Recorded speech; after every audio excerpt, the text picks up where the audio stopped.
Chapter 1. Foundations of Sand.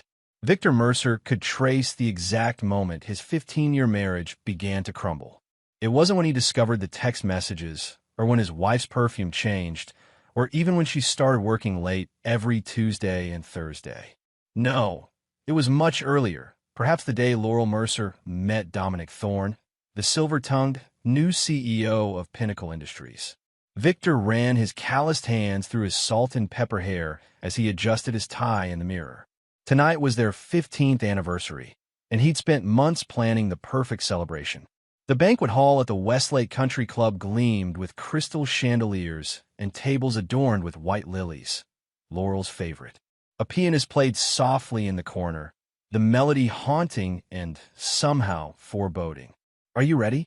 Laurel appeared in the doorway, resplendent in a form-fitting burgundy dress that hugged every curve. At 42, she was more beautiful than the day they'd met, her blonde hair cascading over her shoulders, emerald eyes sharp and calculating. "Almost," Victor said, his voice low and measured. "Just nervous about tonight." Laurel's laughter was like wind chimes in a storm. "Why would you be nervous? It's just a party." "Not just any party," Victor reminded her. 15 years deserves something special. Her smile didn't reach her eyes. Of course. Victor had built his construction company from nothing, a single truck and toolbox, to one of the most respected residential developers in the state. He wasn't a fancy man with fancy words, but he provided a good life. Their sprawling suburban home, the private schools for their twins Alexander and Sophia, now in their freshman year of college, the vacations to Europe and the Caribbean, all from his sweat and determination. Yet lately, Victor had felt Laurel's growing disdain. Ever since she'd taken the executive position at Pinnacle Industries 6 months ago, she'd changed. New friends, new clothes, new ambitions. The down-to-earth woman who once helped him review blueprints at the kitchen table now dismissed his work as quaint at dinner parties. The banquet hall filled with guests, longtime friends, business associates, family members including his aging mother who'd flown in from Arizona, and Laurel's coworkers.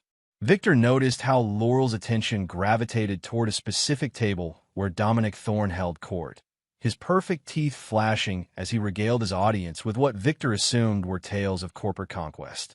At 55, Thorne exuded the confidence of a man who believed the world existed for his pleasure. His designer suit, his manicured nails, his carefully tousled silver hair. Everything about him screamed privilege. Unlike Victor, who'd built everything with his own hands, Thorne had inherited his position from his father, a fact Victor had learned through discreet inquiries. "Victor, there you are." His old friend Bennett clapped him on the shoulder. "Quite the shindig you've put together." "Thanks, Ben."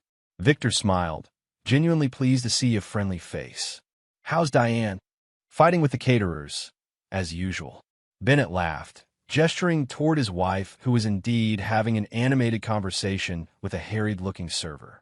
"Listen, I want to talk to you about something." Before Bennett could continue, a microphone squealed. Victor turned to see Laurel standing at the podium he'd arranged for the toast later in the evening. "If I could have everyone's attention," Laurel announced, her voice carrying across the room, "I'd like to invite my boss, Dominic Thorne, to say a few words." Victor frowned. This wasn't part of the program. The speech segment was meant to begin with his own heartfelt tribute to their years together, followed by a video montage he'd secretly compiled of their life journey. Thorne approached the microphone with the swagger of a peacock, nodding appreciatively at the applause Laurel encouraged. "What a lovely gathering," Thorne began, his voice smooth as aged bourbon. "When Laurel invited me, I was touched to be included in such a personal milestone.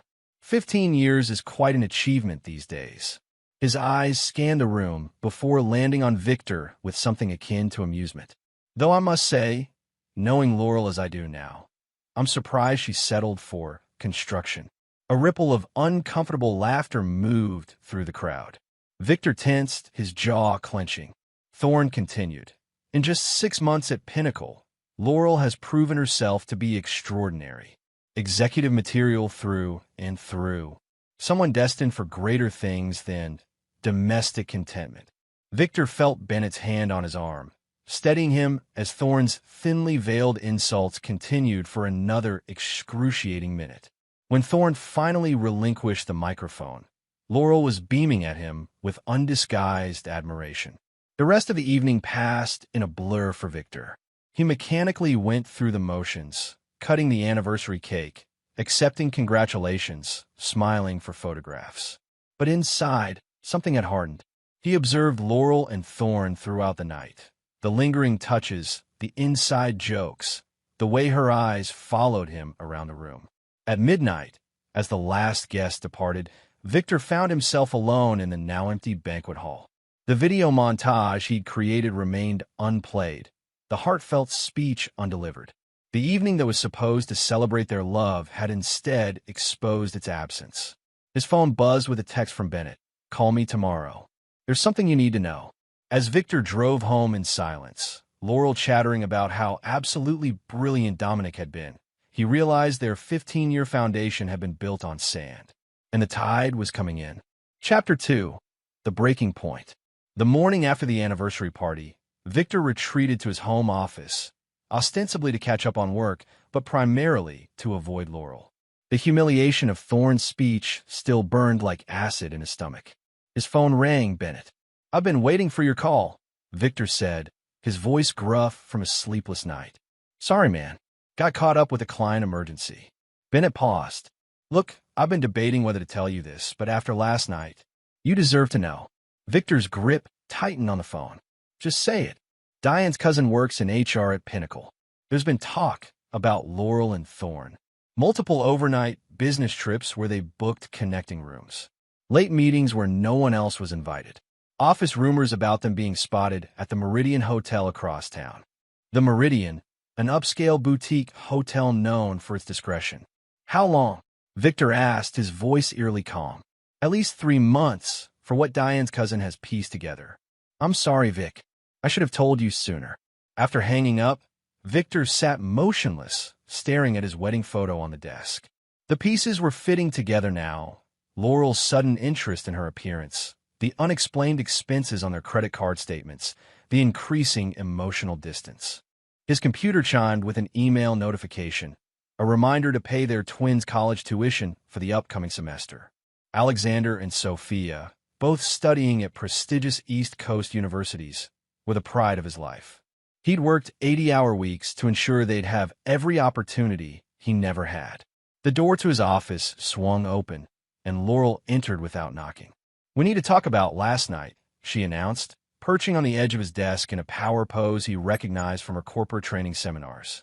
"Yes, we do," Victor agreed, closing his laptop. "You embarrass me," Laurel stated flatly.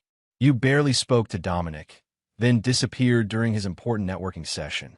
Do you realize how that made me look?" Victor studied his wife's face, searching for any trace of the woman he'd married. "Your boss insulted me in front of our friends and family at our anniversary party, and you're concerned about how you looked?" Laurel waved a dismissive hand. "You're being oversensitive. Dominic was making a joke. Business humor. You wouldn't understand. Is that what this is about?" Victor asked quietly. "You think I'm beneath you now? Beneath your precious Dominic?" Her eyes narrowed. "This is exactly what I'm talking about. Your inferiority complex is showing. Dominic has opened doors for me that your construction business never could." "Doors," Victor repeated. "Or hotel rooms." The color drained from Laurel's face, quickly replaced by a flush of anger. "What exactly are you implying?" "The Meridian Hotel. Connecting rooms on business trips. Late-night meetings." Victor's voice remained steady. "Ring any bells?"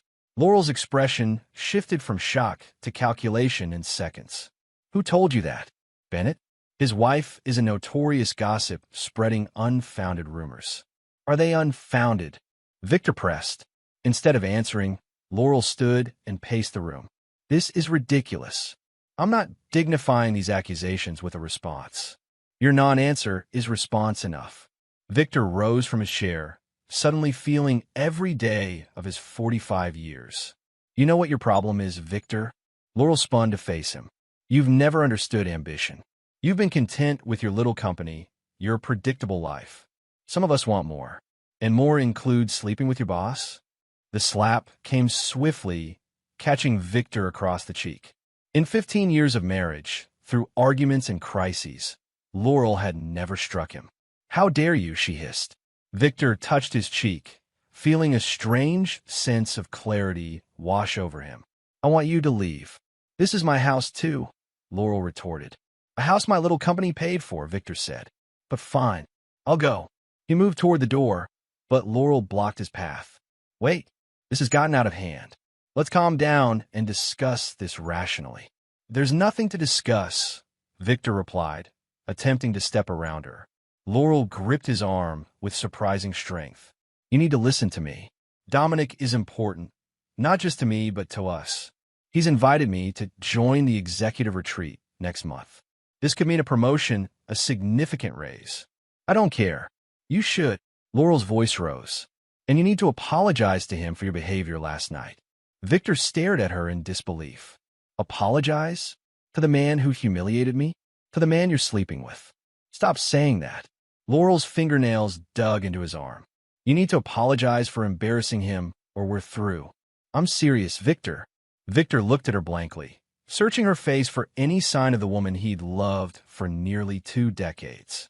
Laurel's expression hardened. "He's my boss, and far more valuable than you, loser."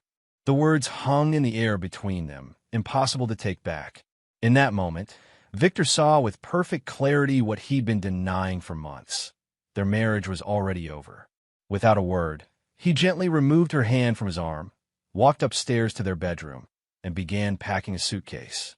Laurel followed, her anger transforming into panic as she realized the line she'd crossed.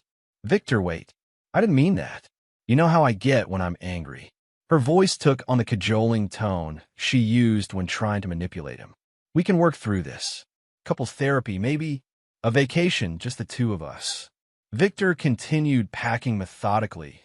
Clothes, toiletries, his grandfather's pocket watch, essential documents from his bedside safe. He worked silently, as if alone in the room. "Are you seriously going to throw away 15 years over one comment?" Laurel demanded, her voice rising. "This is childish, Victor. Running away instead of facing our problems." Still, he remained silent, zipping the suitcase closed. "If you walk out that door, don't expect to come back," she threatened. Victor finally looked at her. "I don't intend to." He carried his suitcase downstairs, grabbed his laptop and car keys, and walked out the front door. Laurel's threats and pleas followed him to his truck, but he didn't look back. As he drove away from the house they'd built together, Victor felt something unexpected, not sadness or rage, but relief. He checked into a hotel across town and spent the night staring at the ceiling, planning his next move. For the first time in years, the future was entirely his to shape. Chapter 3. Aftermath and Revelations. 7 days after walking out, Victor sat in his extended-stay hotel room reviewing legal documents. His lawyer, Patricia Walden, had moved with impressive efficiency, filing for divorce on grounds of adultery and drafting preliminary asset division proposals. His phone had been a battlefield of emotions, desperate voicemails from Laurel alternating between tearful pleas and vicious threats, concerned messages from friends who'd heard conflicting stories, and confused texts from their twins who were being fed Laurel's version of events. Victor had responded only to the latter, assuring Alexander and Sophia that while their parents were having problems, his love for them remained steadfast. He promised a full explanation when they returned from college for spring break in 2 weeks. A knock at his door disrupted his concentration. Not expecting visitors, Victor approached cautiously and checked the peephole. Laurel stood in the hallway, makeup streaked by tears, hair disheveled, a carefully constructed image of distress. Victor considered ignoring her, but decided confrontation was inevitable. He opened the door, but blocked the entrance. "What do you want, Laurel?" "Please," she whispered. "Can I come in? Just to talk. We have nothing to discuss that can't go through our lawyers." "Lawyers?" Laurel's eyes widened. "Victor, you can't be serious about divorce. We had a rough patch. All couples do. Infidelity isn't a rough patch. It's a choice you made." Victor's voice remained steady. "Multiple times. It wasn't like that," Laurel insisted. "It was a mistake. A moment of weakness that got out of hand. I've ended it. Completely. When? Before or after I left? Laurel hesitated, and Victor nodded, having his answer. Let me in, she pleaded. The neighbors are watching. Against his better judgment, Victor stepped aside, allowing her entry but maintaining distance. Laurel immediately launched into her prepared speech. I know I've hurt you terribly, and I'll spend the rest of my life making it up to you. I've taken a leave of absence from work. I'm looking into therapy. I've realized what's truly important. And what prompted this epiphany? Victor asked, suspicion evident in his tone. Laurel's eyes darted away. I just missed you. Realized what I was throwing away. Try again, Victor said flatly. The truth this time. Laurel sank onto the edge of the bed, her facade crumbling. Dominic, he ended things when you left. Said he didn't sign up for divorce drama. Then he reassigned my projects to his new assistant. Her voice hardened. That 26-year-old bimbo with fake credentials who's suddenly his protege. Victor laughed without humor. So, I'm your backup plan. How flattering. No, it's not like that. This whole thing made me see clearly.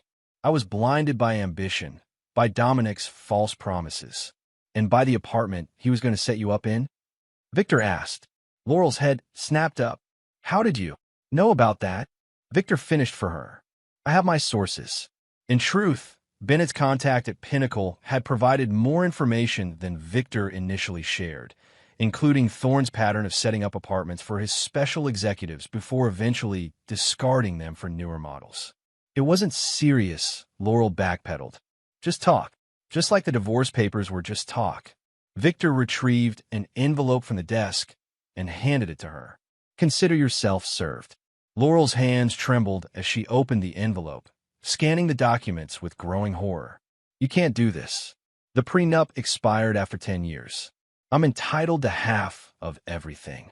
Read further, Victor suggested. The infidelity clause doesn't expire. Their prenuptial agreement, insisted upon by Victor's mother, who had lost everything in her own divorce, included provisions regarding adultery that significantly limited Laurel's claims to their joint assets. This won't hold up, Laurel insisted, though uncertainty flashed in her eyes. And the children are adults now, Victor reminded her, though I'm sure they'll be interested to hear about their mother's extracurricular activities. Laurel's expression darkened. You wouldn't dare turn them against me. I won't have to lie to them, Victor replied. Will you? A tense silence filled the room before Laurel tried another approach, moving toward him with practiced vulnerability, her hand reaching for his arm. Victor, please. 15 years. 2 children. Don't throw it all away. Her voice dropped to a seductive whisper. I still love you. We can start fresh.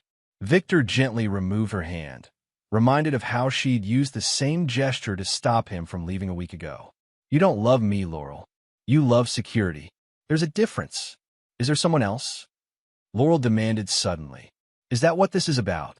Victor shook his head, almost pitying her inability to comprehend his position. No, this is about self-respect. Something I lost sight of while trying to make you happy. Their conversation was interrupted by Victor's phone ringing. The caller ID showed Bennett's name. I should take this, Victor said, effectively dismissing her. Laurel gathered the divorce papers, her vulnerability replaced by cold fury. This isn't over. You'll regret this, Victor. I promise you that. As she stormed out, slamming the door behind her, Victor answered his phone. You okay? Bennett asked. Diane saw Laurel heading toward your hotel earlier. I'm fine, Victor assured him. Better than fine, actually. I've been thinking about that land development proposal you brought me last year. Still interested in a partner? As Victor discussed business opportunities with his old friend, his mind was already moving forward. Laurel's visit had confirmed what he already knew. The woman he'd married was gone, if she had ever truly existed at all. But her parting threat lingered. Knowing Laurel, she wouldn't accept defeat gracefully. And Victor suspected that Dominic Thorne, with his ego and resources, might prove a dangerous enemy. For the first time in years, Victor felt truly awake. The comfortable numbness of his marriage had been replaced by something sharper, more vital. If Laurel and Thorne wanted war, he would not disappoint them. Chapter 4. Strategic maneuvers. 3 weeks after serving Laurel with divorce papers, Victor moved into a downtown penthouse apartment overlooking the river. The space was minimalist and modern, nothing like the traditional suburban home he'd shared with Laurel. This was intentional. New life, new surroundings. He stood at the floor-to-ceiling windows, nursing a glass of bourbon as he gazed at the city lights reflecting on the water. His phone buzzed with a text from Alexander. "Dad, what's going on? Mom says you're having a midlife crisis." Victor sighed. The twins had returned from college for spring break the previous week, and Laurel had wasted no time poisoning the well. When he met with Alexander and Sophia for dinner, they'd been distant, parroting phrases that clearly originated with their mother. Temporary insanity, throwing away our family, embarrassing behavior. He had resisted the urge to reveal Laurel's infidelity, not wanting to drag the children into their mess. But Laurel had shown no such restraint in manipulating their sympathies. A knock at the door interrupted his thoughts.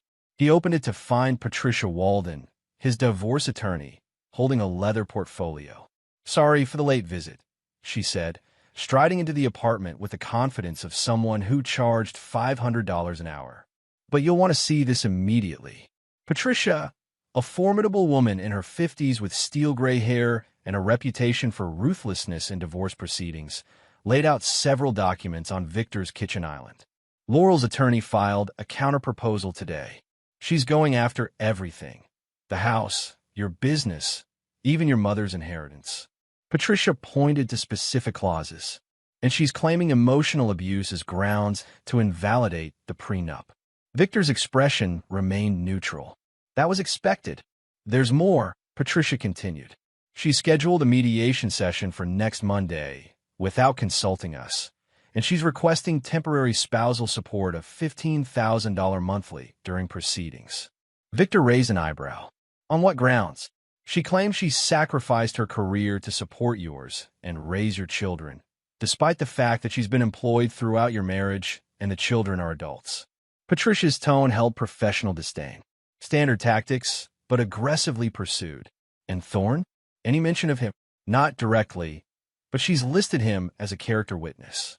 Patricia studied Victor carefully. "You seem remarkably calm about all this." Victor offered a tight smile. "I anticipated most of this." Laurel's nothing if not predictable when cornered. "Well, there's one thing she probably didn't anticipate. Remember that private investigator I recommended?" Patricia slid an unmarked envelope across the counter. "He's been surprisingly productive for only 2 weeks of work." Victor opened the envelope to find photographs of Laurel and Dominic Thorne entering the Meridian Hotel on multiple dates, time-stamped receipt copies for champagne room service, and transcripts of damning text messages obtained through methods Victor didn't care to question. "This should nullify her claims about the prenup," Patricia noted. "But there's another matter. The PI discovered something interesting about Thorne's business practices." Patricia produced another document, financial records showing a pattern of suspicious transfers between Pinnacle Industries and offshore accounts linked to Thorne personally. "This isn't directly related to your divorce," Patricia clarified, "but it could provide leverage if things get ugly." Thorne wouldn't want this information reaching his board of directors. Victor studied the documents thoughtfully. "Let's hold these in reserve. For now, I want to proceed by the book." After Patricia left, Victor returned to the window, his mind working through possibilities like a chess player analyzing moves. The evidence against Laurel and Thorne was compelling, but Victor knew his wife well enough to recognize that public humiliation would only fuel her vindictiveness. His phone rang. "Bennett, you sitting down?" Bennett asked without preamble. "What's happened?" "Laurel showed up at your office today. Tried to access financial records, claiming she needed them for tax purposes. When Margot refused, Laurel threatened to fire her." Victor's construction company office manager, Margot Wheeler, had been with him for 12 years, longer than any other employee. Margot called security? "Better," Bennett chuckled. She reminded Laurel that as per the company bylaws, only majority shareholders can terminate staff. Then she showed her the door, literally walked her out while explaining employment law loud enough for the entire office to hear. Victor allowed himself a small smile. "I'll have to give Margot a bonus." "There's more," Bennett continued, his tone sobering. Word around town is that Thorne's been talking to your clients, suggesting your personal problems might affect ongoing projects. 2 of them called me asking if it was true you were facing bankruptcy. Victor's grip tightened on his phone. Attacking his reputation was crossing a line. His business wasn't just his livelihood. It represented 20 years of sweat and sacrifice. Thanks for the heads up, Victor said, his voice deceptively calm. I'll handle it. After hanging up, Victor made another call to Hayden Foster, his financial advisor. It's time to activate Contingency Plan B, Victor instructed, and set up a meeting with Sullivan for tomorrow morning. Keith Sullivan was the chairman of First Regional Bank and a longtime client of Victor's construction company. The bank had financed several of Victor's developments over the years, creating a relationship of mutual benefit and respect.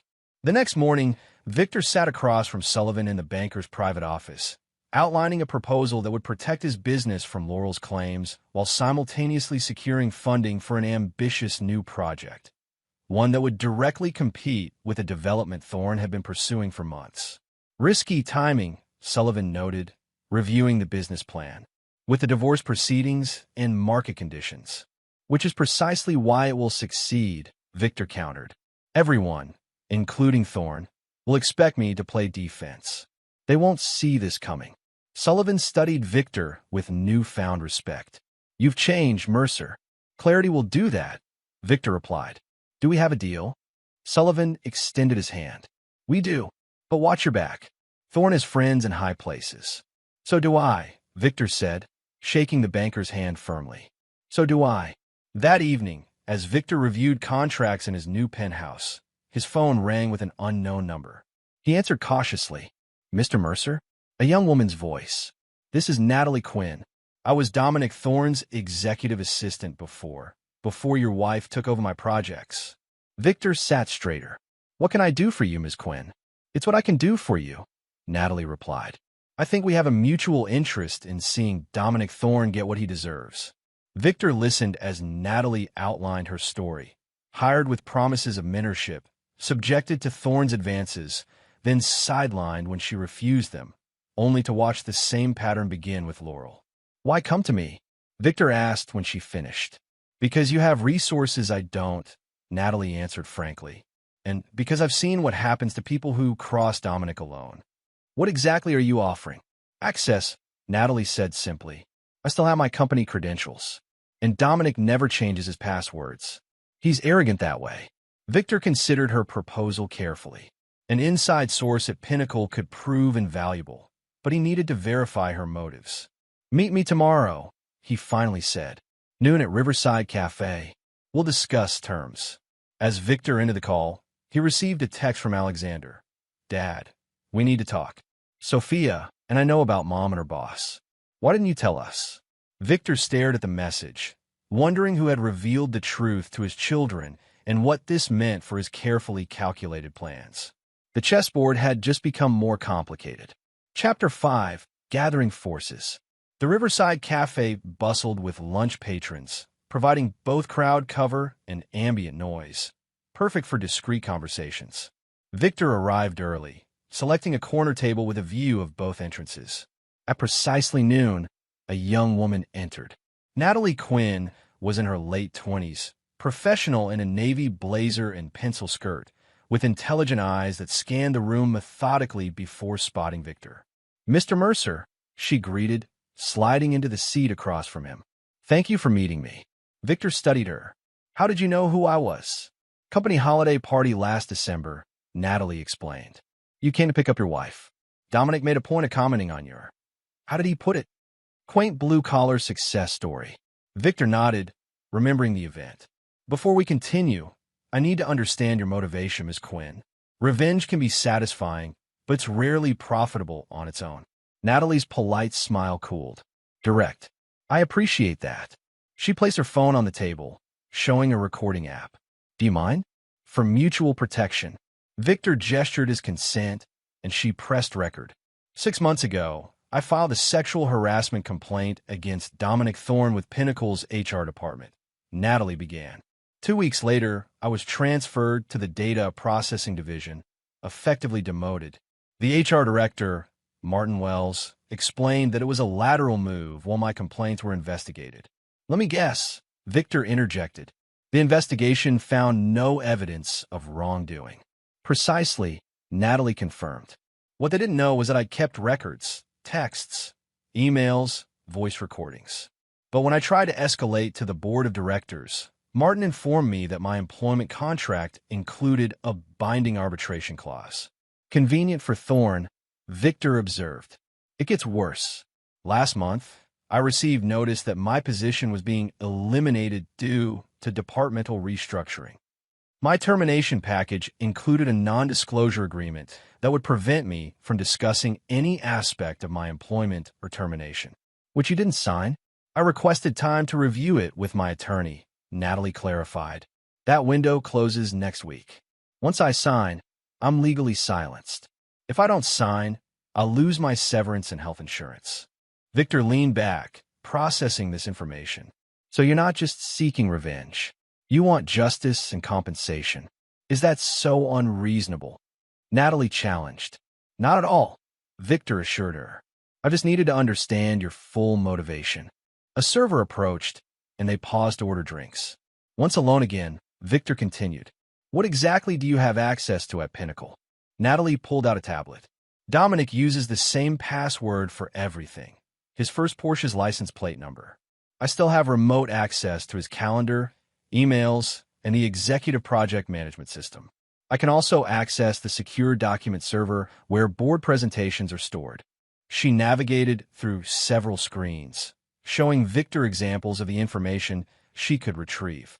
Impressive, Victor acknowledged, but also illegal if discovered. Hence this meeting, Natalie replied coolly. I'm offering information that could help your situation. In return, I want a legal team to represent me in negotiating a proper settlement from Pinnacle. That seems reasonable, Victor agreed. But I'll need proof of your claims against Thorne to justify my involvement. Natalie hesitated before retrieving a USB drive from her purse. This contains everything. The original harassment documentation, recordings, emails, and HR correspondence. I've kept it separate from any company devices. Victor accepted the drive. I'll have my legal team review this. If they confirm its validity, we have a deal. There's one more thing, Natalie added. Your wife wasn't Thorne's first married conquest at Pinnacle. There were at least 3 others I know of during my time there, and they all followed the same pattern. Almost exactly. Flattery, professional advancement, an affair, promises of a future together, then abandonment when he grew bored. Natalie's expression hardened. The difference is, your wife seems to have abandoned you before Thorne could abandon her. Victor's jaw tightened. That's between Laurel and me. Of course, Natalie acknowledged. I simply thought you should know the full context.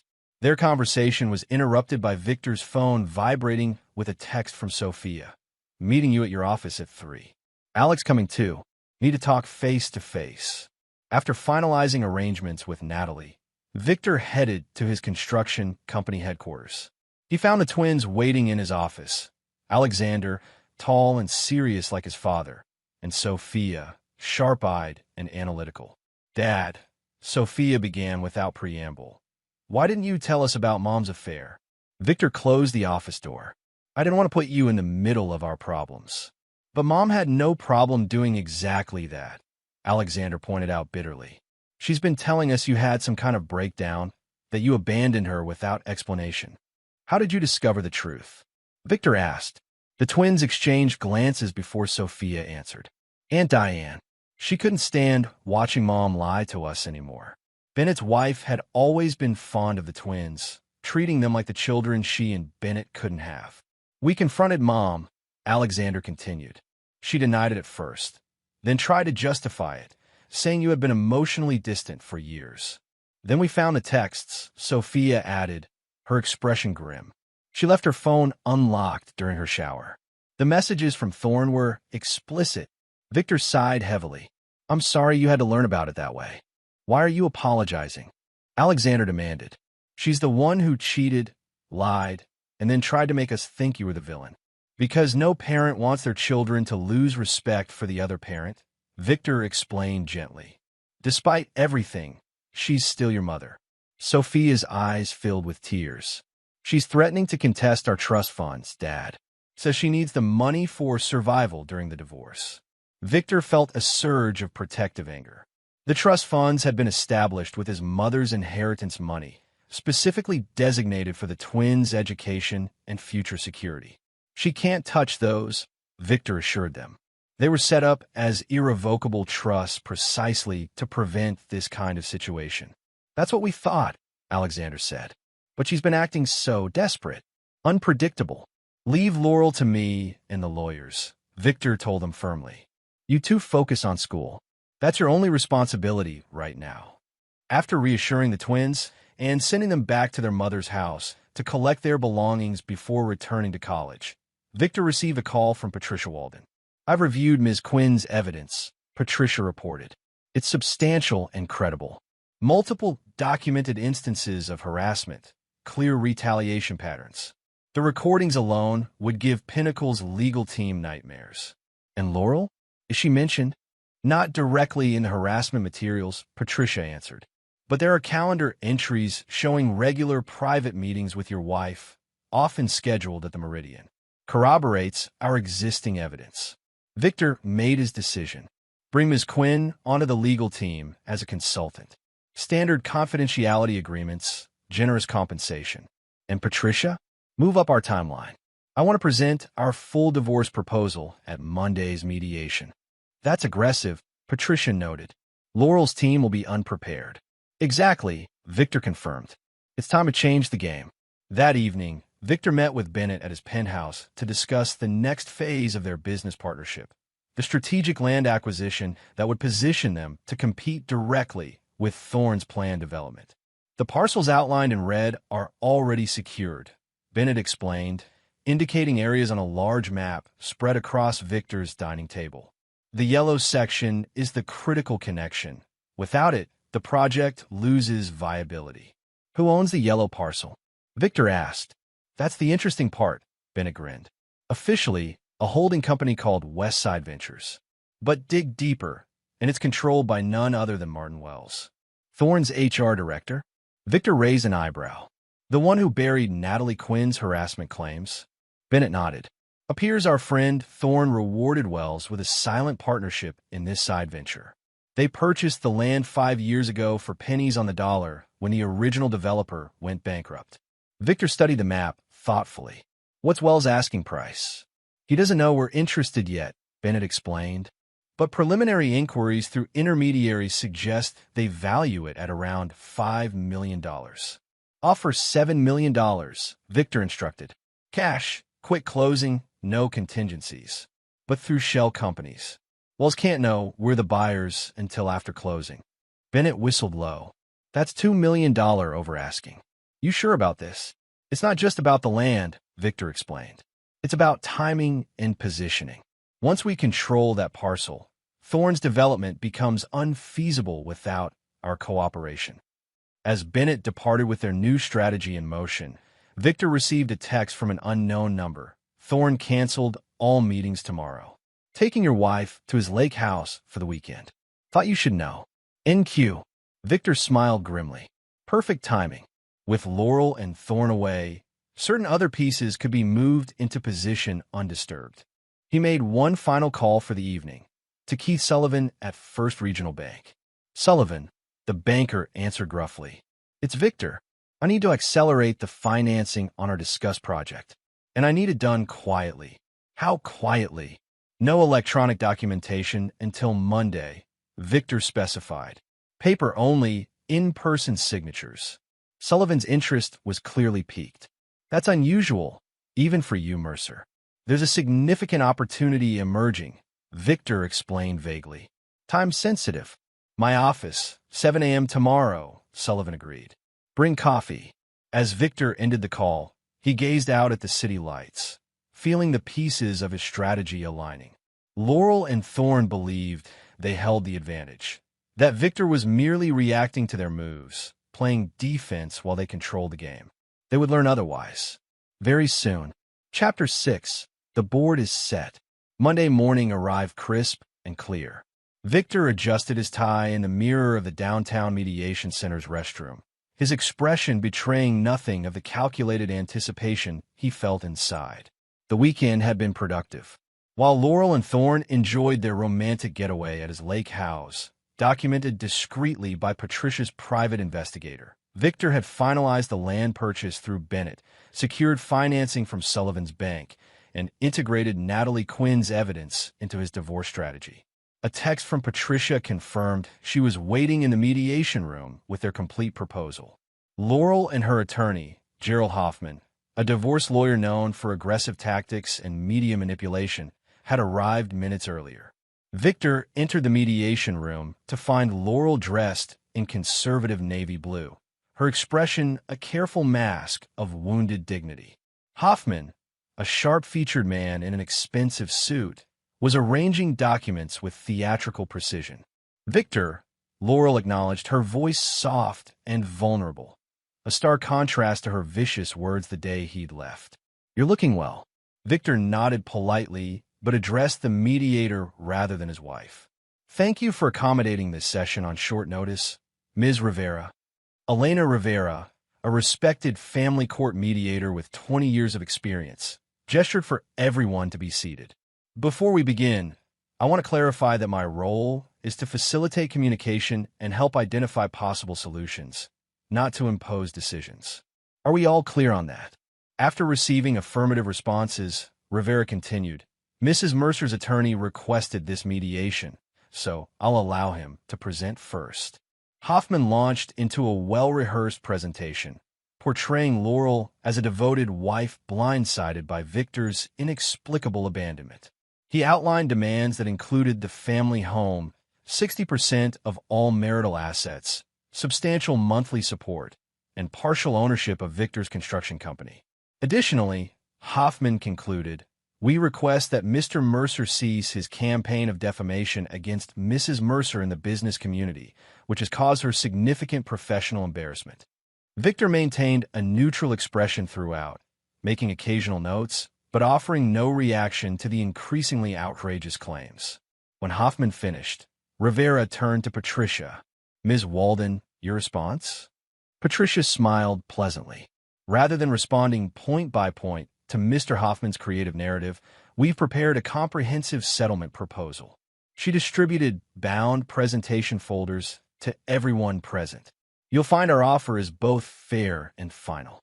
Laurel opened her folder, her confident expression faltering as she scanned the contents. Hoffman's reaction was more dramatic. He physically recoiled before composing himself. "This is outrageous," he sputtered. "You're offering Mrs. Mercer basically nothing." "On the contrary," Patricia countered calmly. "Mr. Mercer is offering exactly what Mrs. Mercer is entitled to under their prenuptial agreement's infidelity clause, which, as you can see from Exhibit A, has been thoroughly documented." The mediator reviewed the evidence photos of Laurel and Thorne entering hotels, time-stamped receipts, text message transcripts, and most damaging of all, stills from security footage showing them in intimate situations in Thorne's office after hours. "This is an invasion of privacy," Hoffman protested. "Possibly illegal surveillance. All obtained through legal means," Patricia assured him, as detailed in the investigator's affidavit in Appendix B. Laurel had gone pale, her eyes fixed on a particular photo showing her and Thorne in a compromising position in his car outside her office building. Furthermore, Patricia continued, "Mrs. Mercer's claim to Mr. Mercer's business is particularly baseless, as demonstrated in Section 3. Not only was the company established prior to their marriage with separate funds, but Mrs. Mercer signed multiple acknowledgments throughout the marriage confirming the business as separate property." Victor finally spoke, addressing Laurel directly. "I'm offering you the guest house property at Lake Windermere, your vehicle, your personal possessions, and a one-time settlement of $250,000. It's more than fair, given the circumstances." "Fair?" Laurel, shocked, gave way to fury. "After 15 years? 2 children? This is insulting." "Perhaps," Victor acknowledged, "but it's legally sound and generous compared to what the prenup actually entitles you to." Hoffman leaned over to whisper urgently in Laurel's ear, likely advising her to maintain composure. "There's another aspect you should consider," Patricia added, directing everyone to Section 4 of the proposal. Mr. Mercer has no intention of publicly disclosing the cause of this divorce, provided this matter is settled quickly and privately. However, should Mrs. Mercer pursue protracted litigation, these materials would necessarily become part of the public record. The implication was clear. Fight this, and the evidence of Laurel's affair would become public knowledge, potentially damaging her professional reputation irreparably. Laurel's eyes narrowed. This is blackmail. Not at all, Patricia corrected. Simply a statement of procedural fact. Court filings are public records.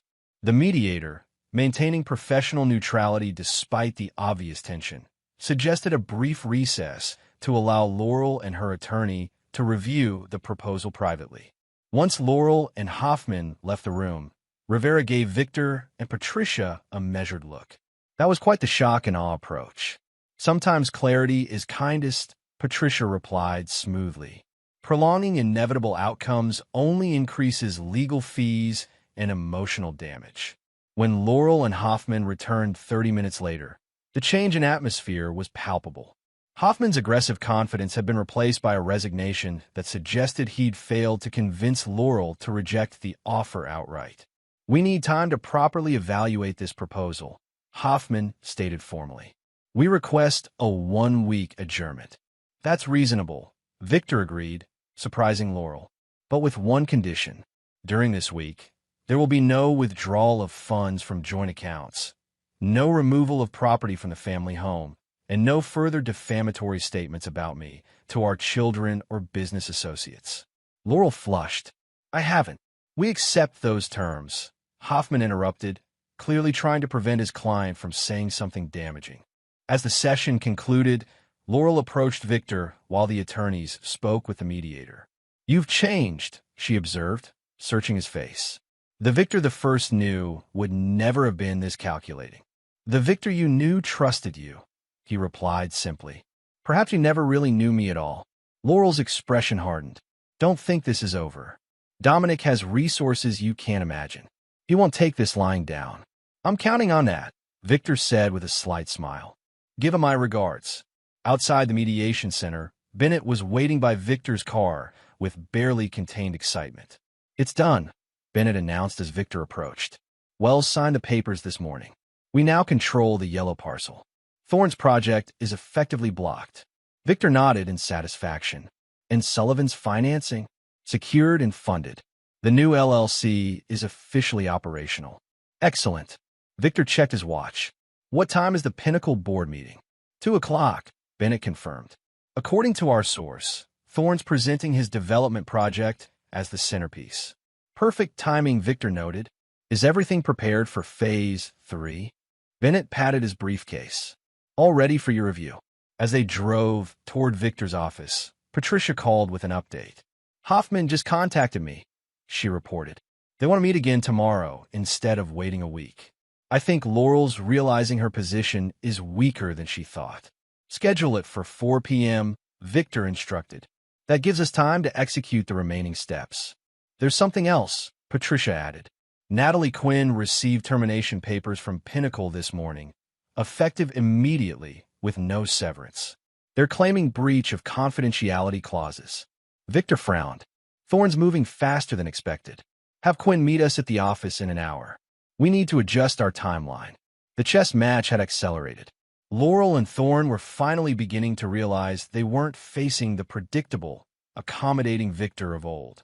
But they had yet to comprehend just how thoroughly he had transformed or how meticulously he had prepared for this confrontation. By nightfall, everything would change. Chapter 7, First Blood.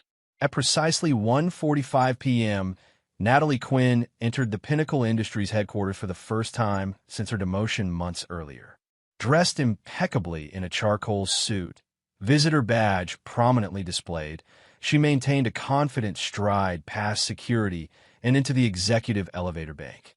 Inside her purse was a USB drive containing select evidence from her harassment case against Thorne, along with documentation of his questionable business practices, all carefully curated by Victor's legal team to maximum effect. Her destination. the boardroom where Thorne would soon present his development project to Pinnacle's directors. Meanwhile, Victor and Bennett stood in the lobby of First Regional Bank, finalizing paperwork with Keith Sullivan. The press release goes out at 2:30, Sullivan confirmed. Right in the middle of Thorne's presentation. Victor nodded approval. Perfect. The documents they signed formalized the creation of Mercer Foster Development Group, a new entity capitalized with $50 million to develop the very land Thorne had been targeting, land that Victor and Bennett now controlled through their strategic acquisition of the connecting parcel. Across town, Patricia Walden was meeting with the twins in her office, explaining the revelations about their mother's affair and the true state of their parents' divorce proceedings.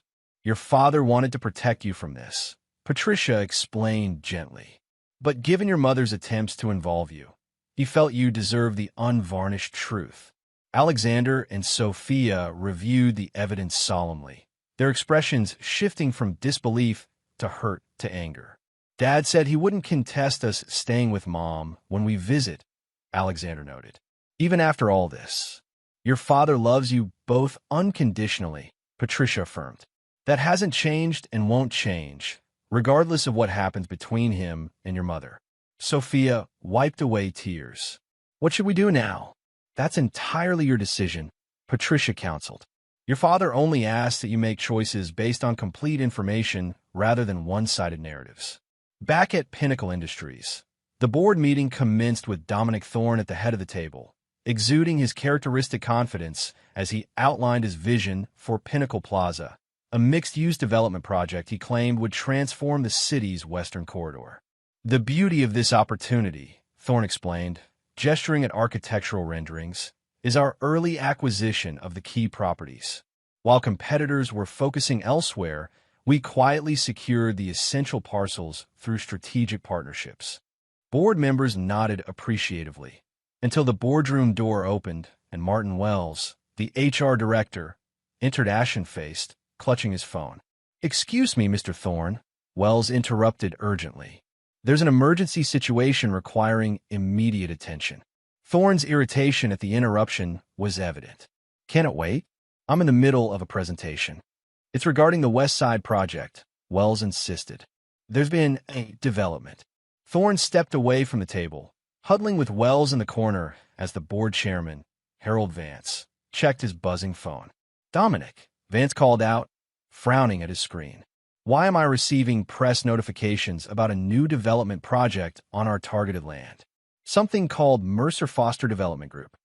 Thorne snatched the phone, his face darkening as he read the announcement detailing how Victor Mercer and Bennett Foster had secured the crucial connecting property and obtained $50 million in financing to develop a competing project, effectively rendering Pinnacle's plans worthless without their cooperation. This is impossible, Thorne muttered. Wells assured me he controlled that parcel. All eyes turned to Wells, who seemed to shrink under the collective scrutiny. I did, Wells stammered, through West Side Ventures. But apparently it was sold Friday. Without my knowledge. Without your knowledge?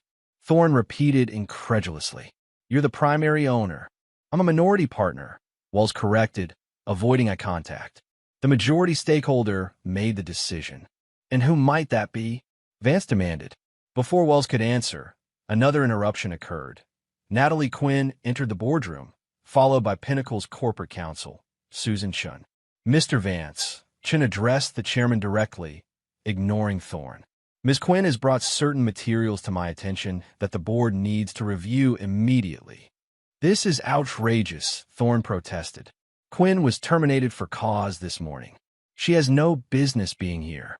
Actually, Chun contradicted, the termination appears procedurally questionable, especially given the timing relative to her protected disclosure.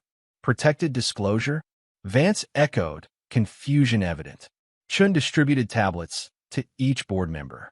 Ms. Quinn filed a formal sexual harassment complaint against Mr. Thorne 6 months ago. It was mishandled by HR. She's now provided comprehensive documentation, including recorded interactions. The boardroom erupted in murmurs as directors began reviewing the material. This is a coordinated attack, Thorne insisted desperately. Quinn is working with Victor Mercer, the husband of an employee I mentored. He's bitter about his failing marriage and trying to sabotage me professionally. Vance's expression hardened as he continued scrolling through the evidence. Mentored? These text messages suggest something quite different, Dominic. While chaos unfolded at Pinnacle, Victor received confirmation that the press release had gone live. He then made a personal call to Laurel. Victor, she answered cautiously. I thought we were meeting tomorrow with the lawyers. We are, Victor confirmed. But I thought you might want advance notice of some business developments that could affect your situation. Laurel's voice sharpened. What are you talking about? Check your news alerts, Victor suggested mildly. Particularly regarding Pinnacle Industries and a development project Thorne might have mentioned to you. There was a pause, followed by the sound of rapid typing. Then a sharp intake of breath. You did this deliberately, Laurel accused. To undermine Dominic. Business is business, Victor replied. Though you might want to check on your boyfriend. I hear he's having quite an interesting board meeting right now. What did you do? Laurel demanded, panic edging into her voice. Nothing illegal, I assure you, Victor said. Simply ensure that certain truths came to light. The truth about his business practices, his treatment of female employees, the truth about your relationship. A string of profanities flowed from Laurel before she regained composure. You've made a powerful enemy today. No, Victor corrected. I've neutralized one. There's a difference. By evening, the fallout was spreading rapidly. Financial news outlets reported that Pinnacle's board had called an emergency closed-door session. Dominic Thorne's executive assistant confirmed he had left the building visibly agitated. Martin Wells had been seen exiting with security escorts. Victor received updates from multiple sources, including Natalie Quinn, who called from a company SUV provided by Patricia Walden. The board was stunned, Natalie reported, especially by the recordings where Thorne explicitly offered promotions in exchange for personal attention. And a land deal? Victor inquired. The cherry on top, Natalie confirmed. Wells finally admitted that the majority owner of the crucial parcel was actually Thorne himself, using Wells as a front to avoid conflict of interest questions. When they realized Thorne had been developing a project that would personally enrich him without full disclosure to the board, they recognized the pattern. Victor finished for her. Exactly. Vance called for a vote of confidence right there. It didn't go Thorne's way. Victor smiled slightly. In your situation, Chun, the corporate counsel, practically begged me not to file external complaints. They're offering a settlement package that would make your eyes water. You've earned it, Victor assured her. Don't accept their first offer. After ending the call, Victor waited for the inevitable. It came 30 minutes later, a call from Dominic Thorne himself. Mercer, Thorne growled without preamble. You think you're clever, don't you? Hello, Dominic, Victor replied calmly. Rough day. You've made a catastrophic mistake, Thorne threatened. I built Pinnacle from nothing. The board needs me. This little coup attempt will backfire spectacularly. From nothing, Victor echoed. Interesting revision of history, considering your father founded the company and handed you control. But then, reinventing reality seems to be a specialty of yours. Thorne's breathing became ragged with fury. This isn't over. Not by a long shot. Actually, Victor countered, it is. The board has seen the evidence, not just of your harassment patterns, but of your self-dealing, your misuse of company resources, your systematic exploitation of female employees. The facade has cracked, Dominic. And once trust is broken at that level, it's irreparable. You know nothing about business at my level, Thorne sneered. I have friends, allies, resources. Victor corrected. Past tense. Check your email. The press release announcing your resignation to pursue other opportunities goes out tomorrow morning. Drafted by Pinnacle's crisis management team an hour ago. A moment of stunned silence followed before Thorne found his voice again. This is Laurel's fault. If she hadn't been so sloppy, so desperate. Don't blame Laurel for your downfall, Victor interrupted. You engineered this yourself, one selfish decision at a time. She was just the final link in a long chain of poor choices. You'll regret this, Thorne promised, his voice dropping to a menacing whisper. Both of you. Victor remained unfazed. Good night, Dominic. I believe your severance agreement includes professional counseling. I recommend taking advantage of it.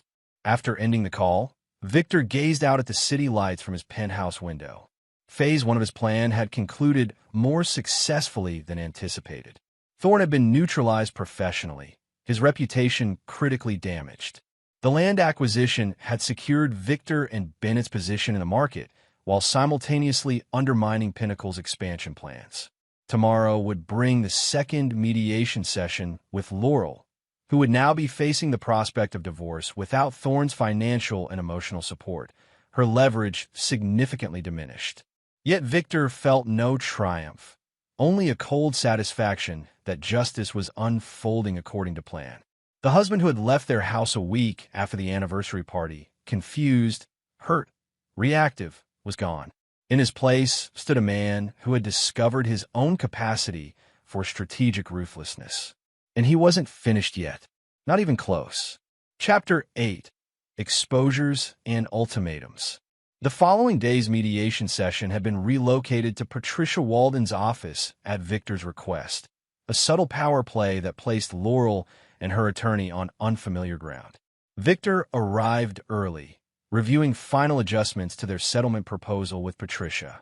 Thorne's official resignation was announced this morning, Patricia reported, sliding a tablet across the desk. Stock dropped 12% in the first hour of trading. Victor scanned the press release, noting the carefully crafted corporate language that simultaneously praised Thorne's contributions while establishing distance from his personal choices. And Laurel's position? He inquired. According to my sources, she's been placed on administrative leave pending review. Apparently, the board is concerned about potential conflicts of interest and inappropriate relationships with senior management. Victor nodded thoughtfully. Laurel's professional situation was unraveling precisely as he'd anticipated. With her high-powered position at Pinnacle compromised and Thorne neutralized, she'd lost her two primary advantages. At precisely 4 p.m., Laurel arrived with Gerald Hoffman. The change in her demeanor was striking. Gone was the confident executive in designer attire, replaced by a woman in simple business casual clothing, dark circles visible beneath her makeup. Thank you for accommodating our request to move up the meeting, Hoffman began, his earlier aggression notably tempered. Mrs. Mercer has reviewed your proposal and has some thoughts. Before we address that, Patricia interjected smoothly. There have been developments requiring modifications to our offer. She distributed updated settlement documents. Laurel paled as she scanned the revisions. This is absurd, she protested. You've reduced the cash settlement from $250,000 to $100,000 and removed the Lake Windermere property entirely. Victor leaned forward. Consider it an adjustment reflecting your changed circumstances. Without Thorne's backing, your negotiating position has significantly weakened. You're punishing me because Dominic resigned? Laurel's voice rose incredulously. I'm acknowledging reality, Victor corrected. The original offer assumed ongoing employment at your current salary, certain relationship expectations, and different public circumstances, all of which have changed. Hoffman whispered urgently to Laurel, who shook him off impatiently. I reject this revised offer categorically, Laurel declared. I'll take my chances in court. Victor exchanged a glance with Patricia, who nodded almost imperceptibly. That would be unwise, Victor advised calmly, particularly given what else we've discovered. Patricia produced another folder, this one unmarked. Mrs. Mercer, are you familiar with the investment account at Somerset Partners? Laurel's expression flickered with recognition before smoothing into practiced neutrality. I don't know what you're talking about. That's strange, Patricia noted, considering your signature appears on the account opening documents from 14 months ago. An account that's received regular deposits totaling just under $175,000. Money diverted from joint funds without Mr. Mercer's knowledge or consent. That's a separate issue. Hoffman attempted to intervene. If such an account exists, it could be addressed in the overall asset division. It's particularly relevant, Patricia countered, because it demonstrates a pattern of financial infidelity that predates the physical infidelity. Mrs. Mercer began systematically hiding assets while presenting herself as committed to the marriage. Laurel's composure cracked. It was my money, too. I earned it. Some of it, certainly, Victor acknowledged. But transferring funds from joint accounts without disclosure constitutes financial misconduct under state law, a fact I'm sure Mr. Hoffman has explained. Hoffman's pained expression confirmed that he had indeed advised Laurel of this legal reality. Furthermore, Patricia continued relentlessly, there's the matter of the West Haven Consulting LLC, registered in your maiden name, which received consulting fees from Pinnacle Industries beginning 3 months after you joined the company. Laurel's hands trembled slightly. That was for legitimate advisory work outside my normal duties. Perhaps, Patricia allowed. Though the timing, coinciding with the start of your relationship with Mr. Thorne, raises questions about the nature of services rendered. Questions Pinnacle's board might find interesting during their current review of executive conduct. Victor watched his wife carefully, recognizing the moment her calculated facade fully collapsed. Laurel had always prided herself on control of her image, her career, her relationships. Now, that control was disintegrating before his eyes. What do you want? Laurel finally asked, her voice barely audible. The original proposal, Victor stated simply, signed today, with an added clause requiring mutual non-disparagement and confidentiality. That's all. Laurel's suspicion was evident. After everything you claim I've done, I have no interest in publicly humiliating you or destroying your future prospects, Victor explained. I want this chapter closed cleanly and completely. Hoffman leaned over to consult with Laurel, but she waved him away again. Give us the room, she requested firmly. I want to speak with Victor alone. After the attorneys reluctantly withdrew, Laurel's professional mask dissolved entirely. How did you become this? Calculating, she asked, genuine bewilderment in her voice. The Victor I knew couldn't have orchestrated all this. Perhaps you never really knew me, Victor suggested. Or perhaps losing everything that mattered revealed what was always there beneath the surface. Laurel studied him with new awareness. You let me underestimate you. Deliberately. For 15 years, Victor confirmed.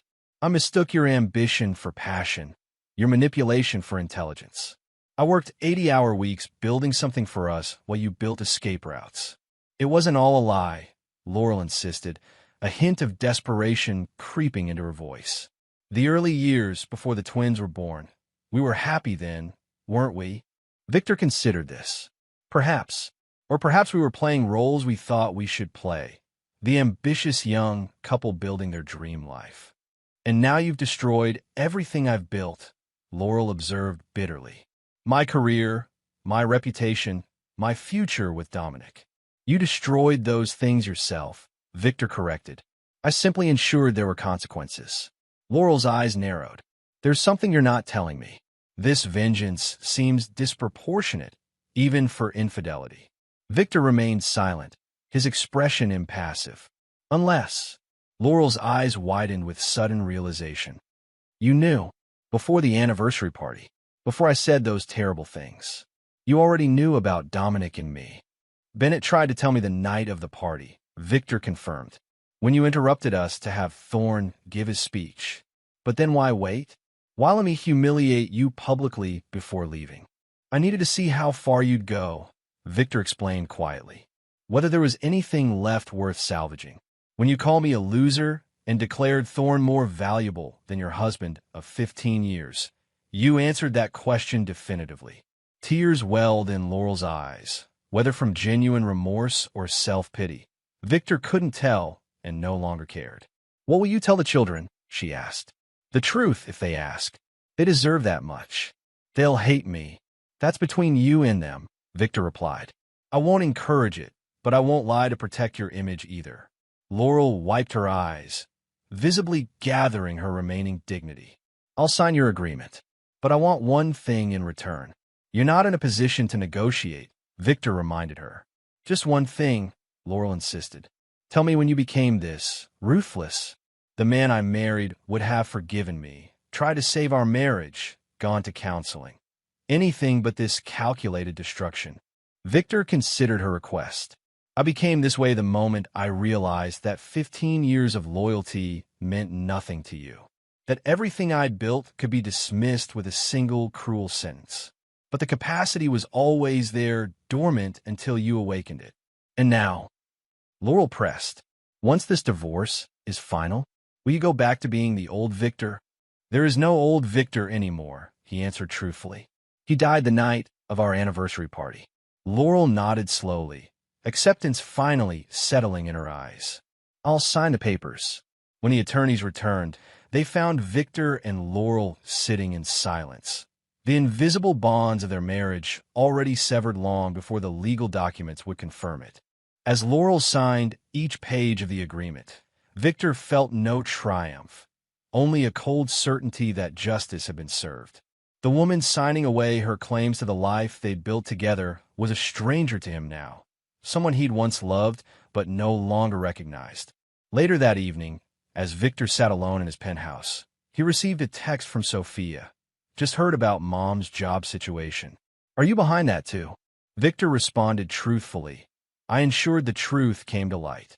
The consequences were of her own making. After a long pause, Sophia replied, Mom says you've changed. Become ruthless. Victor considered how to respond, finally typing, I've become clear about what matters. Loyalty, honesty, respect. I won't compromise on those anymore. Good, came Sophia's unexpected response. Be old you let people take advantage. Alex and I are on your side, Dad. Always. As Victor set down his phone, he realized that from the ashes of his destroyed marriage, something valuable had emerged. A newfound respect from his children, who had witnessed his transformation from accommodating husband to principled force. The final pieces of his plan were falling into place. Tomorrow would bring the concluding act, one that would ensure neither Laurel nor Thorn would ever threaten what he valued again. Chapter 9. The New Normal. 6 months after the divorce was finalized, Victor stood at the edge of a construction site overlooking the river, watching as crews poured the foundation for what would become Riverfront Commons, the mixed-use development that had risen from the ashes of Thorn's failed Pinnacle Plaza project. Bennett approached, hard hat in hand, surveying the progress with evident satisfaction. The commercial space is already 85% pre-leased. At this rate, we'll be profitable before the first tenant moves in. Victor nodded, taking quiet pride in their achievement. Mercer Foster Development Group had quickly established itself as a formidable presence in the regional market, their reputation for ethical business practices and innovative design attracting premium clients. How's the family housing component coming along? Victor inquired, referring to the affordable units they'd incorporated into the design, a feature absent from Thorn's original concept. Ahead of schedule, Bennett confirmed. The city council is thrilled. The mayor wants to do a press event next month to showcase it as a model for future developments. As they discussed technical details, Victor's phone vibrated with a text from Alexander. Graduation details confirmed. May 15th, 2 p.m. Will you bring Paula? Victor smiled slightly as he typed back. Wouldn't miss it. And yes, Paula will join us. Paula Reynolds had entered Victor's life unexpectedly, a widowed architect he'd hired to design Riverfront Commons Central Plaza. Their professional relationship had gradually evolved into friendship and, recently, something more. Unlike his relationship with Laurel, built on youthful idealism and shared ambition, what he shared with Paula was founded on mutual respect, shared values, and clear-eyed understanding of who they were as individuals. How's Paula's plaza design coming along? Bennett inquired, noticing Victor's expression. Brilliant as usual, Victor replied. She's incorporated sustainable elements that will reduce operating costs by nearly 30% compared to traditional designs. Their conversation was interrupted by Patricia Walden's arrival. The attorney joined them at the site's edge, her expression unreadable. I thought you'd want to hear this in person, she began without preamble. Dominic Thorne is leaving the country. Accepted a position with a development firm in Dubai. Victor absorbed this information thoughtfully. Running away? More like slinking away, Patricia clarified. After the sexual harassment settlements and the board's public distancing, his options here became severely limited. His reputation in the industry is essentially radioactive. And Laurel? Victor asked, more out of curiosity than concern. Working for a small marketing firm in Minneapolis, Patricia reported. Near her sister, I believe. The position is several steps down from her previous status. Victor nodded, feeling no satisfaction or regret, just acknowledgement of natural consequences. After the divorce was finalized, he had maintained his promise not to actively damage Laurel's prospects. However, the fallout from her association with Thorne had made high-level executive positions inaccessible without his intervention. The twins know? He asked. Sophia mentioned it when we had lunch last week, Patricia confirmed. They've maintained minimal contact with her. Polite, but distant. Despite everything, Victor had never encouraged his children to cut ties with their mother. He had simply presented the unvarnished truth and allowed them to make their own judgments. Both Alexander and Sophia, now finishing their junior year of college, had chosen to limit their relationship with Laurel to obligatory holiday calls and occasional visits. There's one more thing, Patricia added, extracting an envelope from her briefcase. Laurel sent this to my office for you. It was delivered yesterday. Victor accepted the envelope with mild surprise. He had not directly communicated with Laurel since the divorce was finalized. I'll leave you to it, Patricia said tactfully, moving away to join Bennett in discussion with the site foreman. Victor opened the envelope to find a handwritten letter, something so anachronistic it momentarily transported him back to their early days, when Laurel had written him love notes during their long-distance phase. Victor, I've debated writing this for months, unsure if you'd read it or simply discard it. If you're reading these words, thank you for that small courtesy. I'm leaving Minnesota next month for a position in Seattle. Before this chapter closes completely, I felt compelled to acknowledge some truths, if only for my own conscience. You were right. About everything. The affair with Dominic began long before you suspected.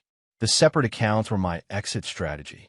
The cruel words at our anniversary party and after were calculated to drive you away, so I could blame you for our failing marriage. What I didn't anticipate was your response. The Victor the first thought I knew would have fought to save us, would have forgiven my transgression, would have offered second chances I didn't deserve. Instead, you revealed a strength and clarity I never knew you possessed. I won't ask for forgiveness. We're well beyond that point. But I want you to know that in destroying what I thought I wanted, you ultimately gave me something valuable, the truth about myself. I've spent these months in therapy confronting the person I became, and I don't like her very much. The children speak of you with respect and admiration. Whatever else I failed at, we raised two remarkable human beings who can recognize integrity when they see it. I hope you found peace in your new life. Perhaps someday I'll find mine. Laurel. Victor refolded the letter carefully, returning it to the envelope. There was a time when such words might have moved him, might have awakened the tenderness that once defined their relationship. Now, they were simply words on paper, an acknowledgement that came far too late to matter. He tucked the envelope into his jacket pocket and rejoined Bennett and Patricia, his focus returning to the project before them. The past had no hold on him anymore. He had built something new from the ruins of betrayal, not just this development or his expanded business, but a life defined by his own terms. That evening, Victor hosted a small dinner gathering at his penthouse. Bennett and Diane, Patricia, Paula, and a few trusted colleagues from the construction industry.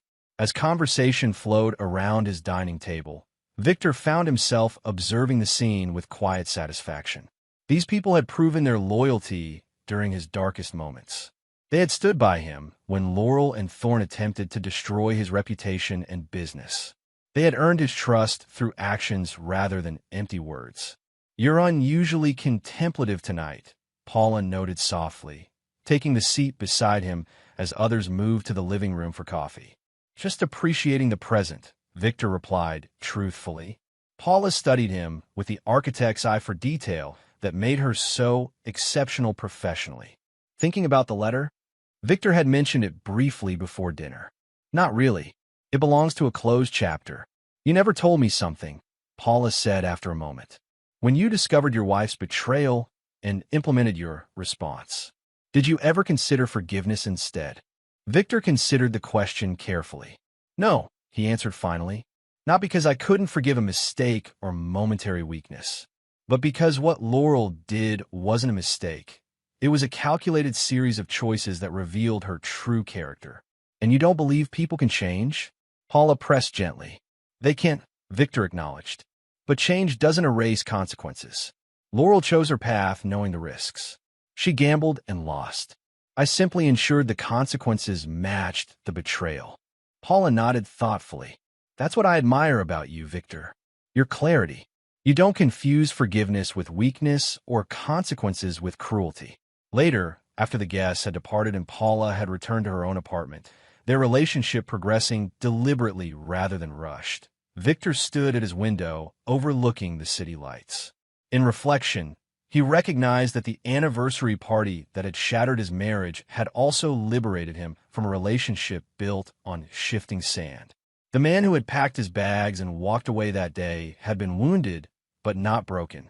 From that pain had emerged someone stronger, clearer, and ultimately more authentic. Someone who understood that loyalty and respect were non-negotiable, and that true strength lay not in forgiveness of the unrepentant, but in the courage to enforce boundaries. His phone chimed with an email notification. The final construction permit approved for Riverfront Commons' second phase. Tomorrow would bring new challenges, new opportunities, new horizons. And Victor Mercer would meet them not as the man he once was, but as the man betrayal had forged him to be, unbending, principled, and absolutely clear about what mattered. Some might call him ruthless. Victor preferred to think of it as honest, with himself and with the world. And in that honesty, he had finally found freedom. And there you have it. Another story comes to an end. What did you think? I'd love to hear your thoughts in the comments below.